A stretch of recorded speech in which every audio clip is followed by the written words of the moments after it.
Perfect. 1, 2, 3, 4, 5, 6, 7, 8, 9. Sweet buncher. Hey, Ross. Hey, Roo. How are we doing today? Not bad, man. We're recording the podcast kind of early today. It's only 3:30. Because you have stuff to do tonight. What are you doing? Rehearsals. We're taking our show to Body and Soul. My other career as a musical director for a theatre company. It's doing really well, yeah? Great reviews? Not bad, yeah. Well, we didn't get into Dublin Fringe, so we're going to do something else with it this winter. But yeah, it went. The last 2 shows were sold out, and we're taking it to this festival now. So far, so good. And you were away seeing your sister last night as well? Yeah, my sister's also a performer. She had her end-of-year performance last night. It was a Commedia dell'arte performance, which is like really physical, kind of clowning. They don't speak any language in it. They speak gobbledygook, so all the characters were just going... Like, Tasmanian Devil. Yeah. Talented family. Mm-hmm. Very talented. How about you? Things are going fine. Teaching later on. Woke up at the crack of dawn. Why? Today because, well, as you know, you came and met us after training. It was post-training pints last night, and it lasted till midnight, I guess. I think we were out till about midnight. Yeah. Yeah, and it's always the case where it's not like when I have a couple beers for some reason I always wake up at the crack of dawn. I woke up this morning, the light was coming through the curtains a little bit, and I was just like, I bet you it's like 6:30. It was like 6 o'clock, and I was like, oh my god, Damn. Get back for another couple hours sleep. And I woke up again, and I was like, felt like I'd been asleep for about 6 hours, and I was like, bet you it's only 9 o'clock. Check the phone, 9 o'clock, the button. I was like, oh well, I guess that's me up. And a lot of people going, no, it's 9 o'clock, you should be up already. But Friday's like my Friday is our easy day. Chill day. You know, there's no class. There's one class on that I teach. That's it. Nothing else. We normally record this and train a bit ourselves. Bit of fun training, but yeah. I was in bed till 11. Yeah, see. Easy day. But yeah, so I was up early, so I just wasted the day. Watching YouTube videos and stuff like that. I was assembling some IKEA furniture in my new apartment. Ooh, new apartment days. Yeah. House party days. Soon. Yeah. Soon. I haven't got any kitchen utensils yet, so I can't cook everybody a big curry until I get my kitchen utensils. Fair enough. Then we'll have a house party. But yeah, I was just thinking, like, get up this morning, obviously, crack of dawn, I've got nothing to do. But the one day, like, when we have training in the morning, wake up at 7:30 or whatever, and I literally, like, can't muster the strength to turn my head to turn my alarm off. Like, it's funny how your body just works the opposite way. When you've got something to do, you can't get up, and when you've got nothing to do, you can't go back to sleep. It's a weird thing. It was the same when I was a kid growing up. Like, mum and dad used to go mental because my mum used to come in and wake me up to go to school, and she used to have to come in 3 or 4 times. You know, say get up, come on, move it, get moving. I was always rushed. I was always late for school and stuff like that because I was a nightmare at getting up. But then on the weekends, up at the crack of dawn to watch cartoons every morning, you know, like 6 o'clock, mum and dad coming through to tell me to turn the TV down because, you know, making too much noise. It's just one of those things. Terrible. But although it is hard to get up for training, I think training in the morning is one of the best things you can do. It definitely makes you do a tough session, I think it just sets you up for the day, you know. Especially I think for the guys that train with us who have full-time jobs to go to after training, I think they all praise it and say the day can never get tougher than the morning. So tougher than whatever you went through that morning. Although I do find it very hard to actually get mobile in the morning. I always feel, because I've had the whole day to warm up, in the evening sessions I feel crap at karate in the morning. Yeah. And maybe it's because we're training with tubes and weights and whatever else, so it inhibits your technique anyway, but I just feel like I can't move around properly that early in the day. But it's definitely, by the time it hits 9:30, that's when I'm warmed up and ready to go, you know? That's when I do my best stuff at 9:30 when the training's finished. Maybe we pair up at that stage and we do a bit of kumite. Yeah. I think that's when I'm ready to go. Everything before that, you just feel, yeah, it's tough. It's tough going. But I guess that's when you want to push yourself, you know, your hardest when your body is the least prepared, I guess. So that when you do get warmed up and stuff, you perform at a much higher level, I guess, you know? Yeah.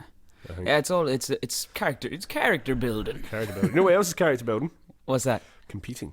Aha, good segue, Ross. Nice one. Yeah, very good. Came up with that myself. We had our HTKI Open Championships, folks, last Sunday. Sunday just gone by. I have to say, Ru, very, very happy, very, very proud of Ru Sensei. Competing, not a long history of competing. That was my second or third ever competition. And he fought like a sensei. He done very well, folks. Thanks, man. He fought really well. Great experience for him, and I have to say, myself, Tommy, the boss, we were all very saying to each other, you can see how much you've come on in the time you've been working here and stuff, from your early on kumite to now. I couldn't attack in a straight line in the first phase. No, it showed. The progress showed, man, and well done. You done everyone proud. Thanks very much, man. I know you won all your fights, so fair play to you. Congratulations. That's what I do. Yeah. No, it was great. We had the SKIF. Yeah, what a great crew they brought. They were great, man. Those guys are some super duper competitors. Yeah. Yeah.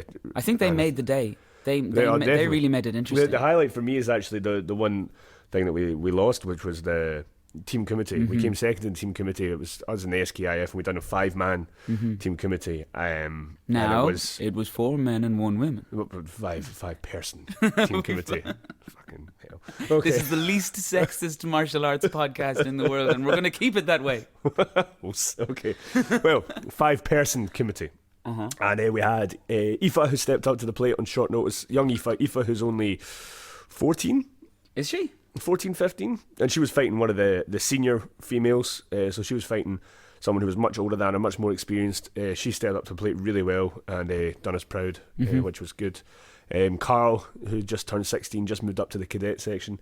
Actually, avenging a loss, the boy he fought in the team committee beat him in the individuals to give him for third place. And then he beat him he stepped up to the plate and got a bit of revenge on him in the team, which was exciting. And then AJ, myself and yourself, representing the senior males. It was great, man. That and the atmosphere that the SKIF crowd and stuff got to that. Yeah. You know, it really, like, they had the HDKI crowd, the SKIF crowd, you know, going crazy for every second, every exchange. It was great, man. I love that stuff. It felt like a genuine sporting event. Like I know that sounds stupid because that's exactly what it was, but the crowd were kind of going mental. There was shouting and really screaming cool. and stuff. Nothing beats great atmosphere. That kind of atmosphere with team committee, and it brings you. I think it brings the competitors up to a new level as well. Yeah. When you have that kind of backing, like you can hear, like anytime you do something, if you miss something, it's like ooh, you know, you hear everyone go, or when the judges are making their decision and you hear them, and he said no score. They get to see more. It was great, man. So they brought a really, really high level squad along with them, and I made the day really, really competitive, really, really fun. So thanks to those guys for coming along. I really hope they come back next year. Yeah, really fantastic. But yeah, the competition went great. Like I was just, but I mean, you can tell the story about my rant. Yeah, okay. I get more animated when my students compete than when I compete myself. Yeah. You know, and so are we going to talk about a little bit of okay, so we'll tie this into, we want to talk about competition karate today, and maybe I suppose we'll talk about tactics and strategy and technique, but there was something lacking among the HDKI competitors on the day, and it was that, in Ross's words, nobody in this fucking dojo can punch Chidan. So there was which is part of a rant that you had on the sidelines. Everybody was trying to go over the top. It was I know going over the top is fine, but they were going over the top against people who were double the height of them, or had just timed, like they'd be up 1-0 and then try and go over the top and get scored on it, like with someone going chudan underneath, and then when you scream at them, keep it low, don't go over the top, like, because they were timing.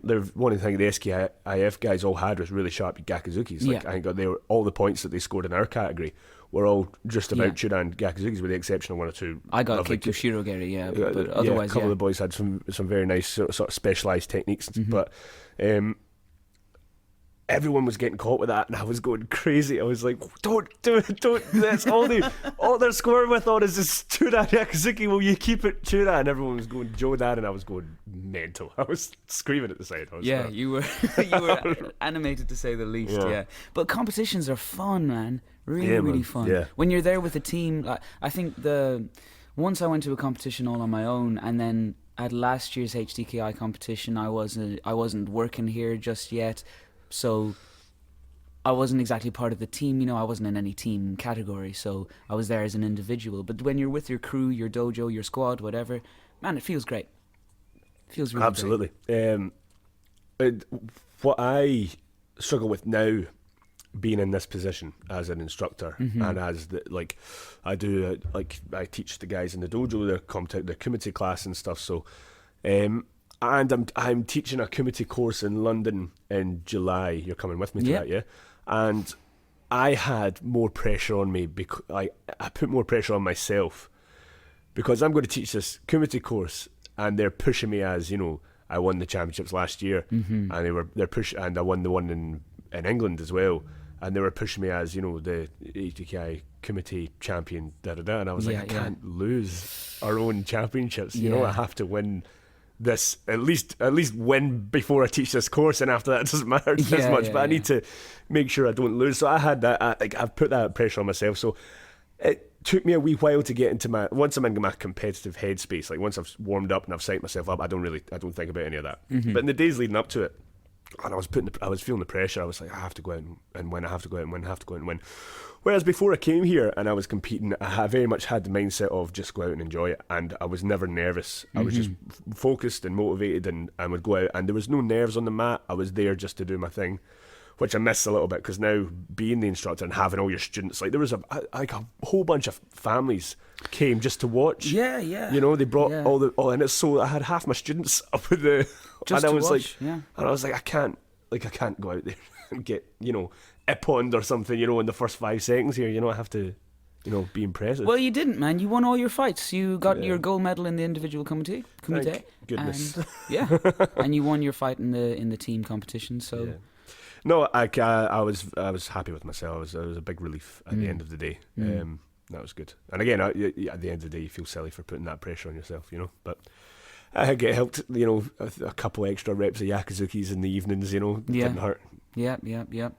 So, will we start with training for a competition? You run the competition class here every Saturday. Yeah. What's your, and of course we have Jason and Ray running the HDKI squad. Is it once a month? Once a month. Yeah, and they do a good job up there. I think they do a good job of bringing intensity to the training that I don't quite capture in the dojo, because it's a small space and there's a big age difference in the competition class. You've got some kids who are coming through who aren't on the squad, who are just, you're trying to give them a feel for competition, trying to get them involved, trying to get them to start enjoying it. So if you expose them to it with this harder, faster, stronger like attitude, you know, where it's super like high pressure all the time, I can put a lot of people off. And we don't want to do that. We want to encourage young kids to take part, especially I do, because that was the thing that turned my life around in terms of my confidence when handling bullying at school, when handling exams, when handling job interviews and stuff like that. I would always fall back and go, I've been in more high pressured situations than this in the finals of competitions.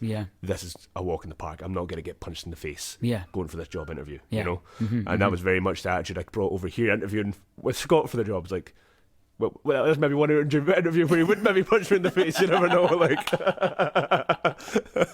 part of the test, can you be a sensei? What did you learn in karate today? Nothing. Nothing. Yeah. But so it's something that I really want to encourage, especially the younger kids, to get involved in. And we've got a good group of adults who do it because they enjoy the training. Some of them, like Barry, Justina, Evelina, they all competing at the weekend. I think they all got medals at the weekend as well, which was good.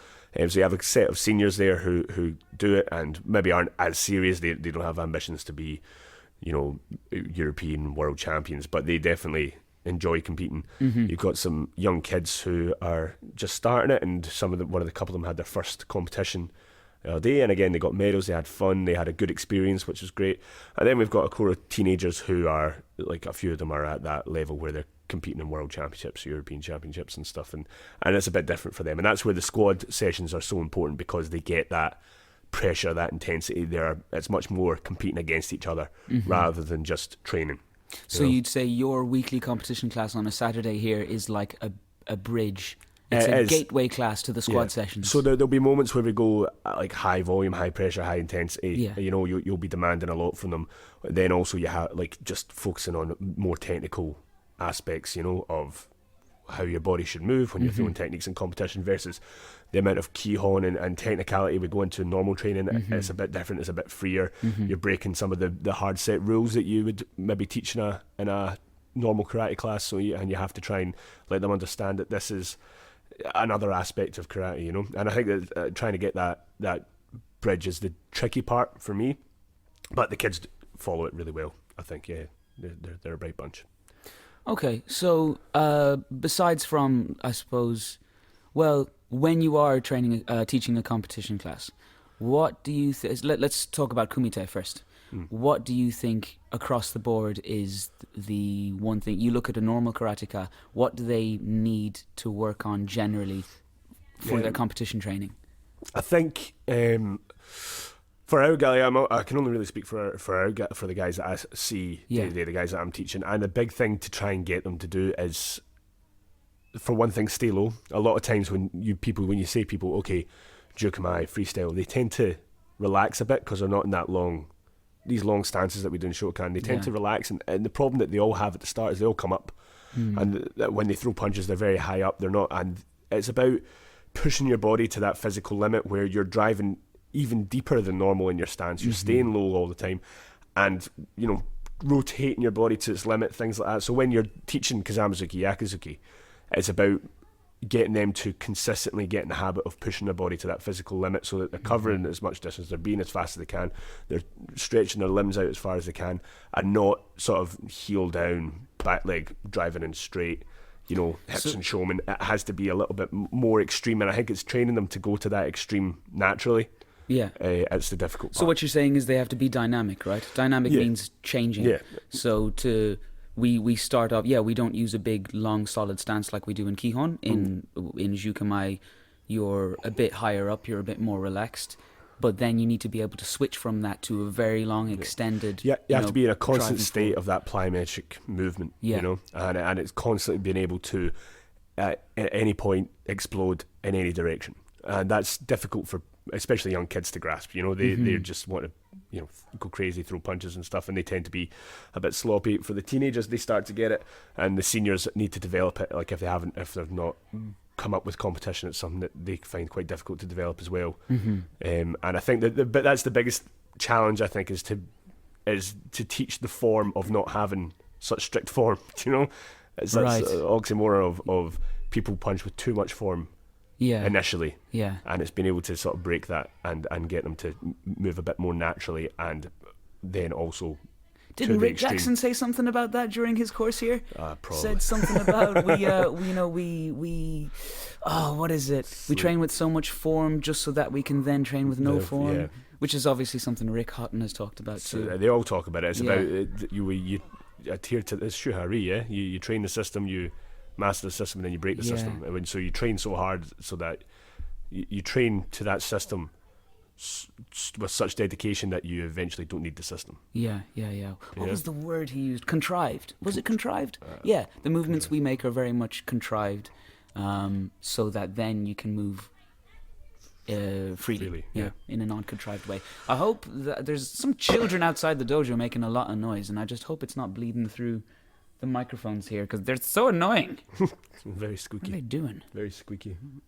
But yeah, so I think that's the first thing. The first challenge, I think, is to get them to have the correct form by not sticking to the form, which is quite difficult for the young ones to wrap their head around, because they go, "Sensei, but you say always punch it." And I was like, "This is different, you know." So, after that, it's I think it's a combination of so many things. It's about how to move. And like you've got so many things, like you've got movement. How are you moving in and out when you're attacking? How are you getting out of danger? How are you, creating danger? Then it's distance control. How to understand controlling distance. How to understand when you're able to do certain techniques in certain distance. When you're at what point should you be thinking about you have to do something, otherwise you're about to get hit. Learning how to control distance has been a revelation for me, and it only happened pretty recently. What was it? Just a couple of months ago, and we were sparring, I think, and Scott was shouting at me, and then he stopped us for a second, and he told me about distance, and then you told me a little bit more. You broke it down so I could understand it, and then it was just about. So then we're sparring again, and I can see the points where you're kind of nudging closer, and I'm like, he's about to enter the zone. I'm about to get in trouble unless I either get out of the way or unless I go in. So yeah, controlling distance was a huge one for me, and I think it just went a long way to improving my kumite. Yeah. Also, just having the bottle, like in Scotland, like my sensei is obviously like have this takes a lot of bottle, and it's like when somebody's coming forward and attacking, having the bottle to stand your ground and drive in and you know, catch them on the way in, things like that. Like having the confidence to go in and not be afraid of taking hits and stuff like that. Yeah. In kumite, very important. That was a big one for me too. Yeah. With something that Scott has been hammering into me recently is fight head on. That's exactly what he said before. It was said to me before we started the Team Kumite event. Fight like an instructor, fight head on. Yeah. So that's what I had to do. And it worked. I scored. Woo! That's the thing. I mean, if you look at the way you spar in the mornings, it's very much defensive, very much you're waiting to see what it is whoever you're up against is going to do. Yeah. And you're not sure how to handle it. And then it's like, well, if you just sort of bite down and go for it, all of a sudden you're hitting when you're like, this training that we've been doing is actually working. I can actually cover distance much faster than I actually thought I could. My punches are much more sharp. I'm more dynamic in my kumite than I actually thought I was. And I think when you have the bottle to actually just commit, that makes a huge difference. And that's something that can be difficult to teach, especially to people who lack confidence. I think it's something that takes a lot of time for them to develop that a bit. And then, like, you've got so many other things. Like, then you've got setting traps. You've got for your opponents. You've got how to read your opponent, how to make them move to positions that you want them to for certain techniques. Setting techniques up in combinations. Yeah. Like, there's a whole list of things, and it depending on what level you're at, or what level your students are at, it depends what they need. But the big thing everyone needs is to understand. From what I watched at the weekend, is to understand less is more. Keep it simple. Yeah. Like simple tech. Like, there's a reason Kazamazuki Yakizuki has worked since the first karate competition back in the day. You know, and it still works today. Yeah, you can still see like the best fighters in the world still scoring with a Yakizuki. Yakizuki is always Yakizuki, regardless of what level you're at. Yeah, and a good Yakizuki is very difficult to beat. You know, it's very difficult to do poorly. You know. Yeah. And it's the reason. It's the bread and butter of the karate world. Like that driving in Yakizuki is the thing, whether you're defensive, whether you're going in offensively, it works every time. And I think that I'm watching some of the guys, I think that they too many. I was watching and I was thinking there's too many of them just kicking so much kicks, and I was thinking you're kicking from a distance where you've not set it up, you've not set the trap, you've not moved them in any way. You're just standing in front of them and throwing a leg up. And it's different if you are super fast. I can throw a front leg Mwashigeri the same way you throw a Kazamazuki. Yeah. You know, which is very rare. Yeah. You know, but some people can do it. But I was watching some of our guys and I was thinking, you're kicking when you need to. At least if before you lift your legs off the ground, you have to be setting them up. You have to be making them move in a certain way that allows you to throw this and disguise it a bit more, yeah? But they were throwing single kicks all the time. Again, head hunting too much, going for the face too much. It's a very small target. The body's a big target. When they punch, they're going square on, you know, trust that you're going to be faster and just try and get them. And, you know, and everyone who punches Yakizuki now always moves their head offline to a certain extent. And some of them weren't reading the head movement when they were going in, so they're punching in a straight line and the head's moving off to the side. You have to adjust. To me. You have to adjust these things, you know. Yeah. But that takes a lot of time and it takes a lot of competition experience to naturally develop that, you know. Yeah. So that's like the competition class tomorrow. They're all going to get a bit of a tune out, not in a bad way, you know. Like I'm proud of every single one of them. They all go out and do their best, and some of them done really, really well. Some of them didn't perform as well as they have done in the past, and everyone can have a bad day. I've had many of them, and it's just one of those things. Like it's back to the drawing board, learn from the mistakes. But we'll be doing a lot of Chudan Yakuzukis tomorrow. Yeah. Will I be there at competition class tomorrow? I think so. Yeah. Yeah, I'll see you there. I'm looking forward to it. Cool. But something else. Oh yeah, I do feel like I've been bitten by the competition bug now. Yeah. I really want to get out and do some more competing. Yeah. If possible. We're busy here in the dojo. I work on Saturdays. Competitions are usually on a Saturday. But if there's some Sunday competitions coming up, I think I'd like to go along. Yeah, absolutely. One of my big things that I want to compete more, especially while we're still young, we're still in our 20s, we're physical, we're peaking physically. Time's running out. It's time to go out and keep on winning, so yeah, I'll compete this year in England again.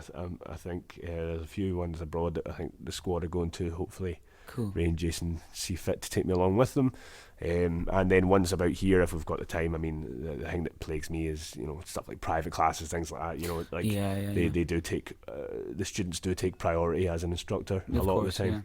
I'm now getting gigs abroad and stuff like that, which happens sometimes or fall on the same dates, which is just one of those things. But no, I was on a massive high after the weekend. It's the most fun I've had at a competition in a long time. I think that just the atmosphere and stuff, it's been a long time since I've had a team with me, a team thing, because normally if it's a competition, normally I'll be the only senior. There's not a lot of seniors from the HDKI, like male seniors competing.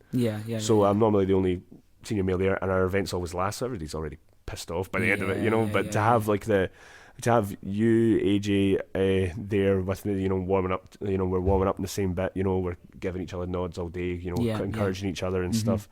It's nice, man. I missed that. I didn't realise how much I missed that until I got it, because it's been a long time since I've felt like I've had teammates, if you get me. I do, yeah. Because for a long time in Scotland I didn't have a dojo to train at consistently.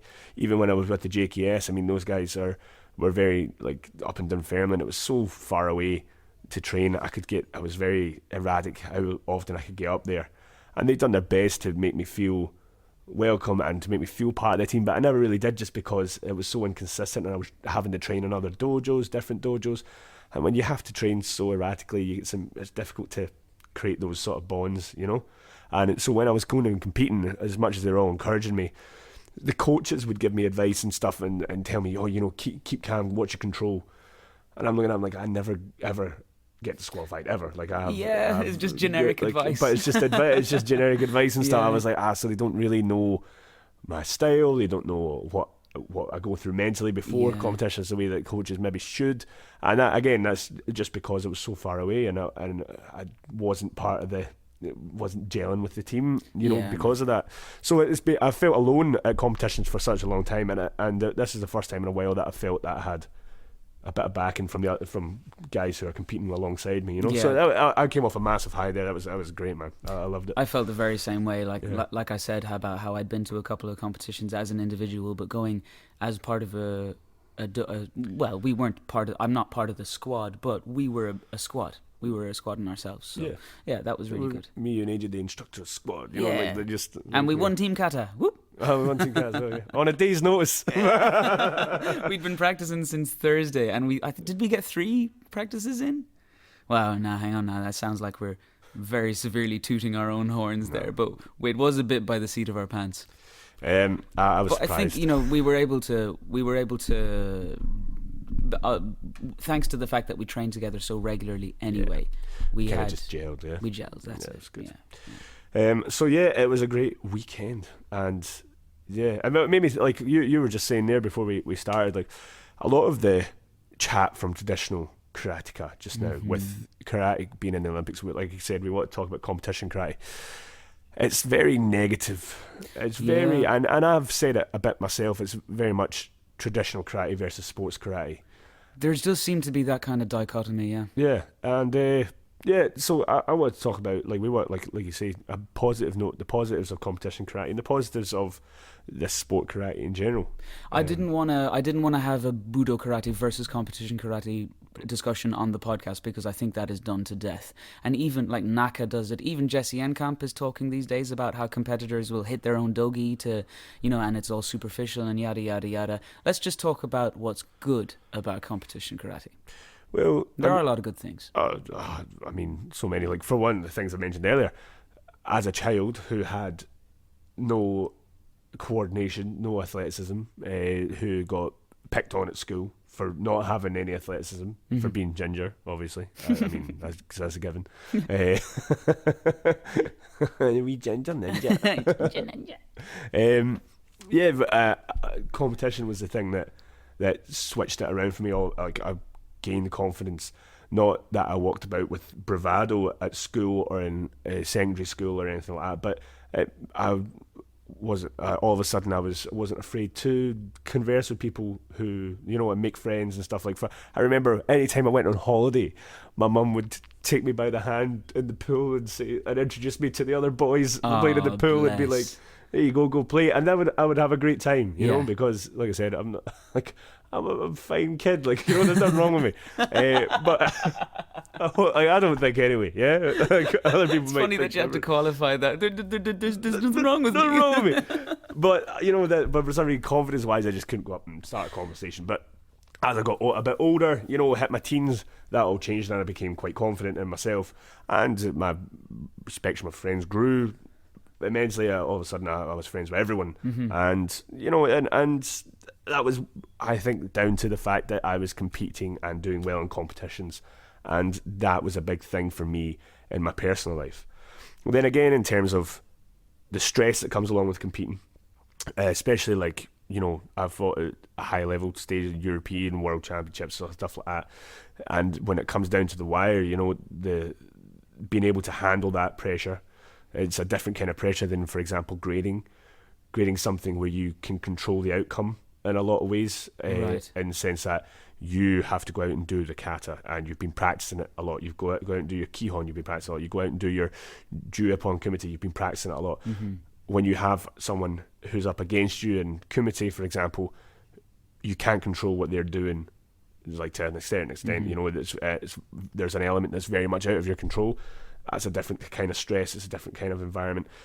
Being able to control that, then again, in exams and job interviews and all this stuff, the stress just wasn't there. There was I remember my friends freaking out over interviews or over exams results and things like that, and I would just always be way more casual and say, well, it's not as tough as getting smacked in the teeth, So that's one of the biggest benefits, I think, for doing competitions and training for competitions. On the personal level, I think. But then also physically, it takes you to new heights as well. You look at the athletes that are competing now at this Olympic level now that we're talking about. I mean, they're just as much athletes as any boxer, as any track and field competitor, as any gymnast. These guys are real professionals. The way they move with such explosivity, such speed, it really is it's at a higher level now than ever it was before. And you could, people talk about the good old days where they used to batter each other, 50s, 60s, 70s or whatever. They wouldn't touch these guys. No, they wouldn't. Get someone from the good old days and put them up against a WKF top competitor, and they'll lose. Because at the end of the talk about the good old days annoys me, because at the end of the day, you're still scoring points. And you're still Shobu Ippon was never a combat sport in the sense that the fight stopped when one of you were knocked out.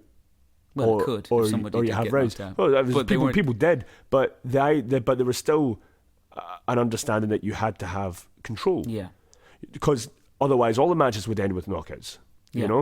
And they have this sort of, I remember back in the day, when you got hit, and it's like, well, no, you didn't, because if you were then to go and take a Shobu Ippon fighter and put him into a boxing ring, you'd get mangled.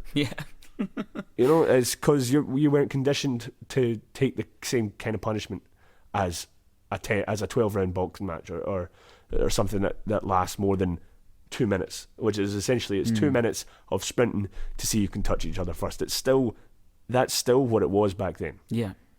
The touches were a bit harder, but very rarely we get knocked out. And when it was bare knuckles, people were getting cut open and stuff, but they still probably the fact flattened, the fact that they were getting hit harder is probably, well, now I don't know for sure, but I would theorize that it's something to do with the fact that they weren't they didn't know how to stay relaxed. They didn't quite have the knowledge, the sports science that we have nowadays, which proves that relaxation is the key to speed and fast twitch muscle and stuff like that. I think if you look at, for example, Elwin Hall and his highlights, there's no doubt that he's one of the fastest guys to ever do it. I mean, the speed he could move at was unbelievable. So, I mean, sure, I think at the grassroots level, you had the guys who were just looking for definitely had guys who done karate and were looking for a fight, looking to thump someone, and you had that, and you had the stiff karate and stuff like that. But then you have like Kagawa, since when he used to compete. I mean, it was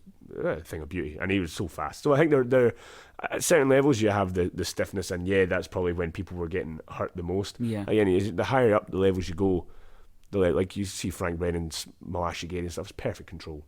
You look at the likes of like I say, Kagawa, perfect control again.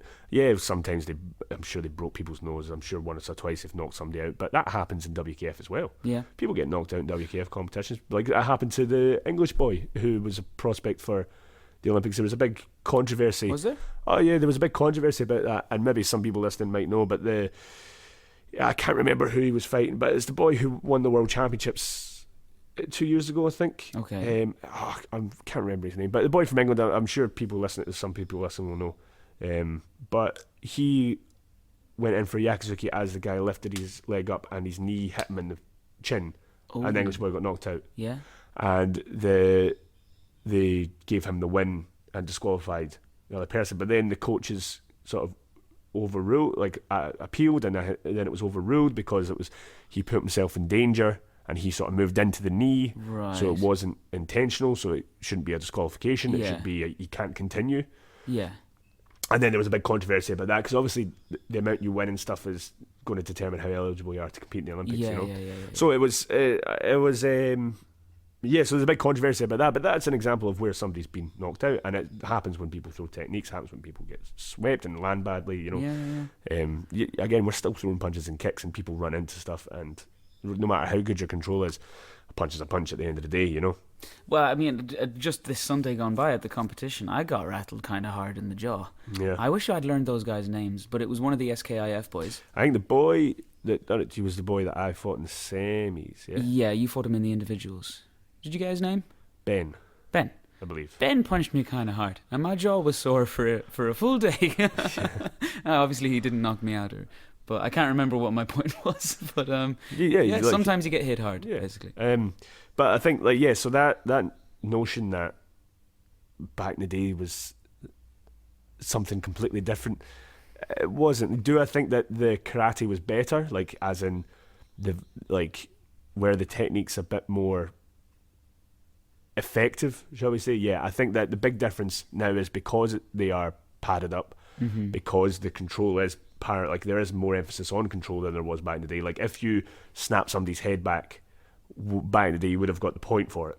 Now you'd get warnings or disqualified or something. And that, I can understand the frustration in that, because when you pad up someone, if you have shin pads and foot pads on and gloves on, and chest guard, they have the chest body protectors on now, and mouth guards. If you're that padded up, let them hit.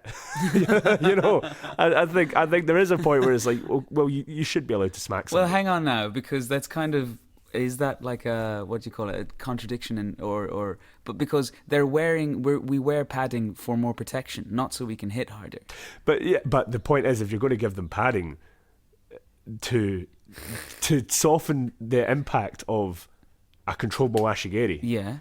If the Mawashigiri is controlled and the guy gets his head moved, that shouldn't be deemed not controlled. If he's not knocked out or burst open, that's controlled, Okay, sure.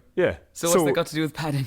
No, but that's my point. If they're padded up to the gills, then they're not getting they're not in danger of getting cut. They're not in danger of any of that. I'm not saying they should be able to knock each other out, but they should be able to make contact. Okay, to the same extent that you would see in a traditional shobuepon competition. Okay. But they get penalised for it, is what I'm saying. So I can see why that can go too far sometimes, you know? Yeah. But I think, though, again, the emphasis on control is much higher, and I think that emphasis on control allows modern WKF fighters to put themselves into positions and throw certain techniques that put them in a lot of danger, but they're in no danger because of that level of control that's required. Yeah, and because of the rules. They can do very flamboyant techniques Yeah. that wouldn't have any practical use, that wouldn't be effective if they wanted to cause damage. They're Such as Uramo Washigiri. like that perfect example. Like, or so, you see some of the like the scorpion kick that was popular for a while. You know, that when people would lift their leg behind their head and touch the top. Like, that is literally ridiculous. But they are able to do something like that because they know there is no repercussion. They're not going to get hit with a full contact blow. Whereas back in the day, there was a danger of being hurt, so their techniques had to be a little bit more viable, a little bit more realistic. So I think those are the big differences. But it's a very small price to pay for the level of athleticism that you get now. Definitely. I think, you know. Yeah. But you're like, so you've had 3 competitions. What have you taken away from your competing? What have I taken away from it? Well, I took away lots from the competition that, you know, from last week's competition. From the ones before, I just did really badly and I just lost everything and sort of felt like I wanted to do more competition training. But at the time, I can't remember. I didn't really have a dojo, or I was in Cork, or I wasn't part of the crew here. So what I took away from this, I think... Right, so my training here at the dojo there isn't a whole lot of emphasis on competition. I go to your competition classes from time to time, but when we partner up in the mornings and we do sparring, it's just dojo kumite. It's very relaxed, but somehow it has all fed into what I am capable of in a competition. You know, because I've been getting faster, getting fitter, getting stronger, etc., etc. I haven't spent hours upon hours, you know, throwing super fast Kazami Gyakus all the time. You know, some hours, but not hours upon hours. Yeah. But despite that, my competition karate has improved anyway, just by virtue of the training, of the normal karate training. Yeah. So they all feed into one another. You know, what is that they say? You know, Kihon is kata and kata is kumite, or something like that. You know, some people look at everything is everything. Everything is everything. Yeah. Some people look at it as 3Ks, Kihon, kata, kumite, and some people look at it as, you know, they're all the same thing. 1K. Just 1K. K1. No, but yeah, so that's what I've taken away from it. You can train to be good in competition, or you can train to be good at karate, and at some level they're the same thing. Although, like I did say earlier, just because competitions are so fun, I do really want to get better at competition karate so that I can go to more competitions and you know, hopefully win a medal or 2 along the way. Yeah, but I think that the important thing for I think like people like yourself who might be listening is that traditional karate at the end of the day is formulated to competition.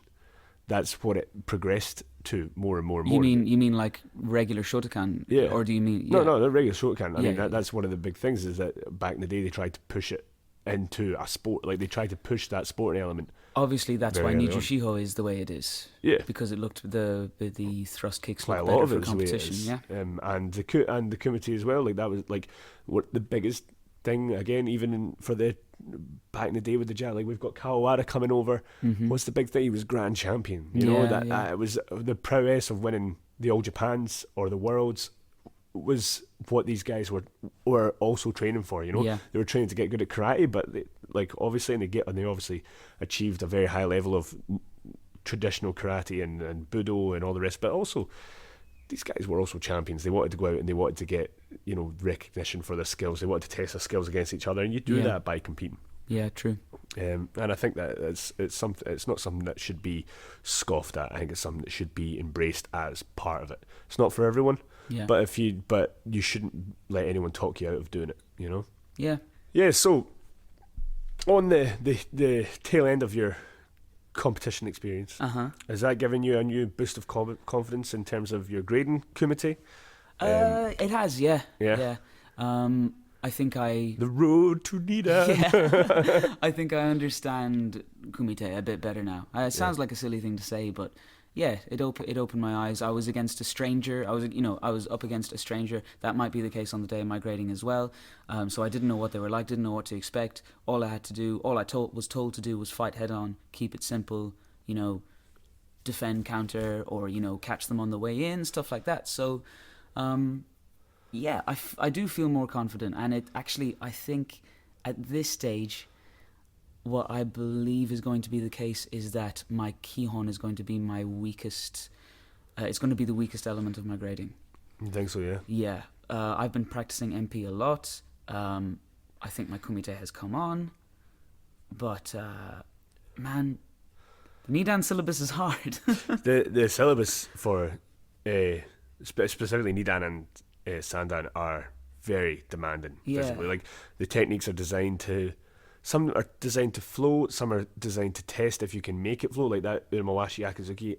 It's a nightmare to try and make that smooth, yeah? Yeah. Because your body's like all over, it's all over the place, Your hips are completely open and you're stretching out, but then you have to keep compressing the back leg and drive in. It's very, very tricky move to do well. You know? I have to keep practicing, but that is what needs the most work at this stage. And it's also because the syllabus is, it's the Kihon syllabus, but it has to be. So when you think of Kihon, you think of marching up and down doing oizukis and sotoukes and whatever, but there's no, the way Scott has been teaching it is that there's no moments of, holding your technique. Everything has to snap back to Jukamai really quickly, or even in between the techniques in the combo itself, such as step back Agayuke, step forward Mawashigeri, Uraken, Oizuki. Yeah. That one. You throw the Agayuke up and you have to relax that arm straight away as you go around for the kick, and then you step forward Oizuki and you have to snap that back straight away. But it's hard to make an Oizuki not look like a Kazamazuki when you're supposed to be, Doesn't it sound like a Shodan, folks? I was already saying it's. I was just saying it's hard. All right. No, it is. It is tricky, and but I think that's a big thing, especially with Scott Saints karate, is that flow and pulse of your body, that sort of like that moment of contraction, expansion, boom, boom, boom, and you kind of pulse through techniques. If you watch him do a kata from start to finish, he never really stops. His body never really stops moving. He has breaks in the kata, but he's almost like winding up. Like you can see his body sort of coiling up for the next technique and exploding in and relaxing, exploding, relaxing, exploding, relaxing, and it looks like it's just flowing from one move to the next. Yeah, very Asai sensei. Obviously, sort of obviously, I'd love to be able to do karate like that, but at the moment, I still, I feel like I can't do a kata without wobbling in between techniques, let alone flowing between techniques. But again, I think that you've got to remember, like, they're not asking you to perform, to the same extent as a six dan or anything like that. They're not expecting you to go out and do kata the way that Tommy does kata. Mm-hmm. They're just asking you to show that you have progressed, from that basic Shodan level, and you're on the right path. And I think that, man, judging by what I've seen recently, I think you're going to be okay. I think that. Don't say that, man. You said that when I was taking my Shodan too, and when people say that to me, it makes my stomach turn. Yeah. When people say you're going to be fine, I'm like, I'm not going to be fine. But I was going to say something there. You were telling me about how great I was going to be. Yeah, you were going to be great. Yeah, great. No. I think you come along. I think it's just that way on the day. You just go out and do your best, and I mean, everyone will see whether you're at the standard or not. Also, I know when I'm grading now. I'm grading at the summer camp in Denmark, so the rumors were true, and I was supposed to know that. Apparently, you just have to read Sensei's mind. That's it. Well, I suppose it was implied, and it was a little bit obvious, but it was never explicitly stated. Yeah. So anyway, whatever. Let's talk about your grading. My grading. I'm at the point now where I'm just trying to stay sharp. In terms of kumite, just again, big boost from the competition to competing and being triumphant too was a nice boost and confidence there. Just keep that momentum going. I think just keep sharp, keep the same time and distance control, all this stuff. Like, just keep switched on with the kumite. I've been ramping up the kata a big bit now. Me after training, me and Tommy Sensei, he very kindly stayed behind for another half hour or so. We just walked through all the katas that can be asked, and we went through my chosen kata, Sochin, and he was giving me random questions for application and stuff like that, and I'm just trying to make sure I've got everything covered. I've got a clear, concise answer for everything. I think at this stage you've got Soshin inside out. As hopefully it's there or thereabouts. I think leading up to there, I just keep doing it, keep asking, like keep getting you guys to quiz me randomly, put me on the spot a bit. I think I'll be all right. And then just make sure that I'm still keeping those chosen katas. Yeah. Am I right? Sorry, I just thought about something else for a second. I had to giggle, but that's coming up later in the fails of the week. Because you mentioned application. Yeah. Well, anyway, but there's a lot of kata that you might be asked. Which one? Oh, I better not ask that on the podcast because Scott will be listening. That's fine. Go on. Okay, which one do you really not want to get asked? Is it Basasho? You can ask anything, and I will deliver. That's confidence. No, I will. Like I'm gonna do my absolute best to make sure that each kata is ready. That doesn't matter what they ask, I'm good to go. I think the katas that I can be asked: Basadai, Gion, MP, Hangits, Jitte, Teki, Nidan, Teki, Sandan. Basasho, Kankasho. No. No. No. Not so go down. Okay. No. No, those they're not on the list anyway. Hey, hell, they might ask them on the day just for fun. And Gankaku, wait, go for it. Unsu, Ross, go for it. Fuck, but those are the ones that I'm practicing. Scott says, "Please ask one of the ones you've got on the list, will you?" But I'll be ready for anything. Whatever he asks me to do, I'll do. But I've been practicing. I've been running through them. I think each one is demanding something different. So I think it will be whatever Scott Sensei thinks my Sochin is lacking. So he tends to. I've noticed that when he does gradings, he'll take what if somebody does, for example, MP, which is quite a light kata. You change direction a lot, you change height a lot. He'll ask maybe Gion, which is a bit sturdier, a bit more, heavier set than MP. So you'll have that contrast. You need to show that contrast in the kata, for example. For example, that's something that he does. So I think he'll judge my Sochin and judge on something that maybe looked weaker than something else. So if, for example, I'm not cutting my hip well in the shutos and manjukis that when I need to cut into hamni, he'll maybe ask a kata like that requires a lot of that. Yeah. If he thinks that I don't know, transitioning in slow moves or maybe a bit off or something, he'll ask for a kata that has a bit of that sort of transition control, like Hangits, for example, that slow start, that transition and stance, a lot of slow transitional moves. He'll maybe ask something like that. So I think it will just depend on the day what he wants to see from me and what the panel, like he'll have a panel there as well, and he'll get their opinion on it, I'm sure. I'm excited, man. Denmark is going to be great. Yeah, it's going to be really good fun. Big crowd going as well. It's going to be great. Like just training. It's Scott Sensei, Simon Sensei, and Rick Houghton Sensei. It's going to be great fun. You'll have an excellent contrast, I think, from Scott's very nuts and bolts technicality and technical information to Rick's peace and love and the mindset that you have when you do karate, and then Simon's madness and just getting you revved up and it's a bit unpredictable, isn't it? It's so much fun. Yeah, Simon says his class is so much fun. It's going to be great, and then you have an excellent bunch of people there from all over the shop. I think some of the guys from Spain are going to be there, from Barcelona. I think a lot of the crowd from this dojo are going. Juan is going, the first intern, the original intern, the OG, going for his Nidan as well. Yeah. So that'll be interesting. We'll judge you silently. He listens to the podcast. So Juan. Big shout out to Juan. He actually, congratulations to Juan. He won the Catalonian Open, I think. He did, I saw him in kata, he got first in kata. So I'm looking forward to seeing his kata for his. He has a nice Sochin. We've seen it. They've seen that on Facebook as well. Yeah. I wonder if that's what he done. He hasn't told me what he's doing. So that'll be interesting to see. It'll be good fun, and I'm sure he'll do well. He just trains hard. But I don't know if it's just him or if he's bringing a few other people over with him. Don't know. I'm not sure, but that'll be fun. You've got people from Denmark. You've got people from Sweden. You've got people from all over the shop coming. It's going to be great, man. Yeah. Yeah, it's going to be lovely. So, let's shift the focus now from anticipating our success at the grading to to how badly we failed recently. Do you want to talk about mine? Because you had a front row seat. A front row seat. Hang on, I'll get the video so we can hear you chortling. Yeah. So I'll let you listen to it first, yeah. Okay. So you're not going to be able to see this, folks, but this is what it sounded like while I was doing some drunk karate last night. Drunk So let me set the scene. I don't know how it came about, but we were talking about someone. Oh no! Yeah, I started it. Yeah, I was like quizzing about applications and things like that.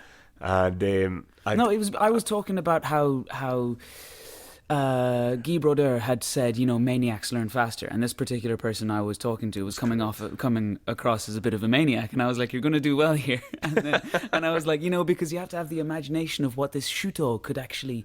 What does this mean? What could it actually do? And she goes, "Well, what does it mean then? What does it do?" And I was like, "Well, I'll show you." So we stood up, and this is the let's just say, Rue's not much of a maniac. Let me put it that way.